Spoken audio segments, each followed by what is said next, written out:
I'm just absolutely thrilled to be here today.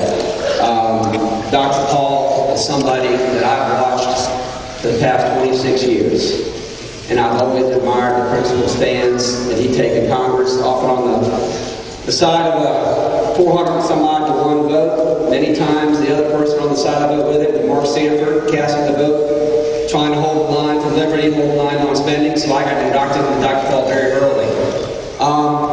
I want to call attention to my wife and my daughters that are here this evening. I'm not sure exactly where they are, but if they please stand up, turn around and wave at these guys. These are the guys that I'm very At the end of the day, this isn't about Tom Davis, it's not even about Ron Paul. It's about the ideas that he stands for. It's about the ideas that our Constitution and our Declaration of Independence stand for. It's about this notion that government stands to secure the blessings of liberty. Government stands for the proposition that we're going to protect freedom, we're going to protect life, liberty, and allow the pursuit of happiness, and we're not going to have government solve all our problems. We're not going to turn over all responsibilities to government. We're not going to turn over our dollars to government.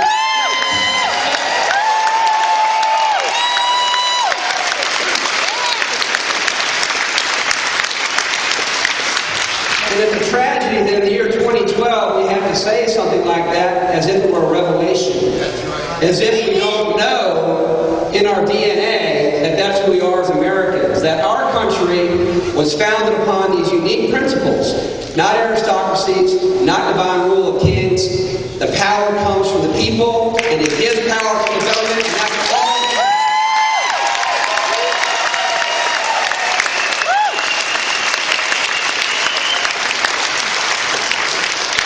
One of the nice things about being in South Carolina every 4 years is you get to meet candidates firsthand. And I've had that chance. I've had the chance to have dinner with Governor Huntsman. He's a fine man. I've had the chance to introduce Newt Gingrich and Rick Perry, Rick Santorum, Michelle Bachmann, all these individuals, my constituents. And at the end of the day, when I sat down, I realized there are a lot of good people running for this race, but there's only one person speaking to what I believe is the core problem in our country today.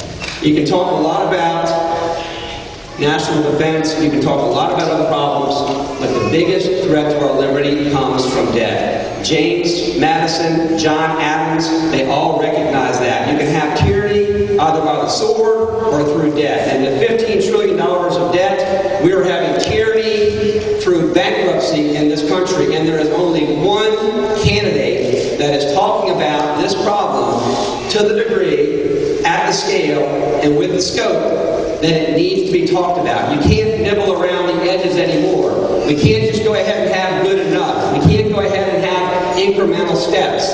Incremental steps have grown our deficit to now over $2 trillion a year. It's grown our national debt to over $15 trillion a year. We need drastic, radical return to the principles this country was founded upon. And if you look at Dr. Paul, and if you look at the lonely battle that he's fought up there in Washington, D.C., and if you look at the courage that he has shown, and if you looked at the withstanding of the pressure that I know he's under, because I feel it in Columbia. I feel it in Columbia all the time. Corporations are out there with their lobbyists, and they want handouts, they want subsidies, they want loopholes, they want grants, they want special treatment, they want crony capitalism, and it is rotting out our republic from the very core. That's what's happening in South Carolina.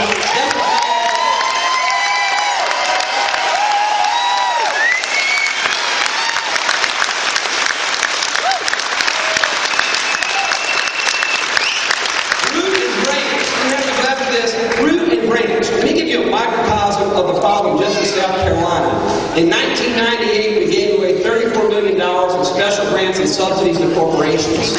Last year was over $1 billion we gave away to corporations. And during that time that we have seen state welfare increase to corporations, our per capita income has plummeted. There is a direct correlation to the degree of freedom society has and its degree of prosperity. And we have been on the slide in South Carolina. We have been on the slide in the United States of America. I want to make South Carolina the freest state in the nation, and I want the United States to be the freest country.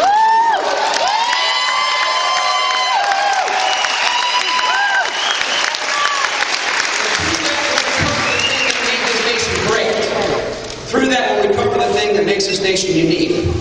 You know about the Freedom Index that's been sliding. We know about the taxes that are rising higher and higher, the corporate loopholes, the Solyndra scandals. And guess what? It's not just the Democrats, guys. It's the Republicans that have to feed the trough up there, too. Everybody.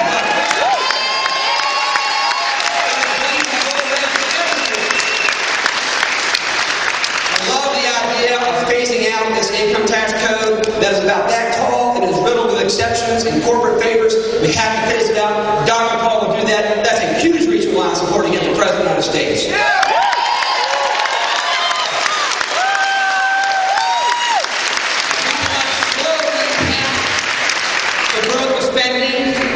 We need radical surgery, not national. We need to go ahead and eliminate energy, HUD, commerce, interior, education. They are not doing anything in Washington, D.C. that we can do.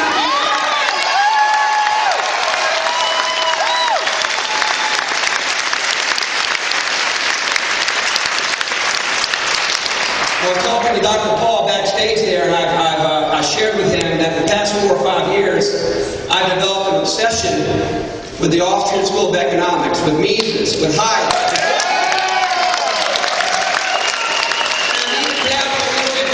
The School of Milton Friedman, and he's okay too. We need to get back to the free market. We need to get back where the way you get ahead in this country is by having an idea, taking your money, working hard, and then reaping the benefits of your labor. Not by hiring a lobbyist and getting yourself a loophole. That is not America.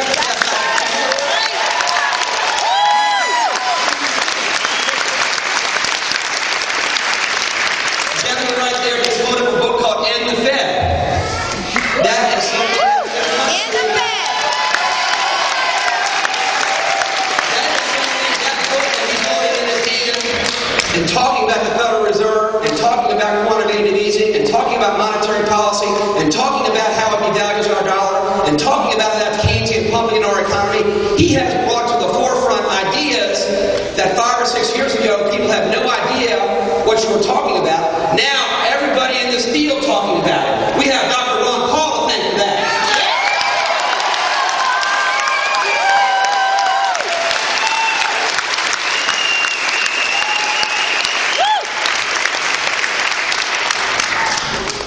I've only been in politics, I've only been a senator for 3 years. Before that, I was the chief of staff for a governor.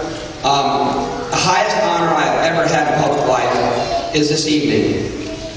A man that I've looked at and admired for a tremendously long time, whose books I've read, whose video clips I've watched avidly as my daughter watches Glee.